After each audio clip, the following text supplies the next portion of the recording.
Praise the Lord. ஜனவரி 20 இன்றைய வாக்குத்தத்த வசனம் ஏசாயா 51:12. நானே உங்களுக்கு ஆறுதல் செய்கிறவர். துக்கத்தில் துயரத்தில் இருக்கிற நமக்கு ஆண்டவராகிய இயேசு கிறிஸ்து மாத்திரம் ஆறுதல் செய்கிறவர்.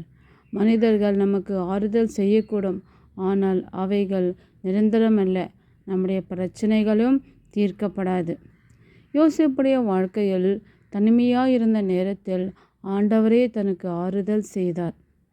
ஆதியாகமம் 41:51 யோசேப்பு சொல்லுகிறார், என் வருத்தத்தையும் என் சிறுமை யாவையும் தேவன் மறக்க பண்ணினார் என்று சொல்லி மூத்தவனுக்கு மனாசே என்று பெயரிட்டார்.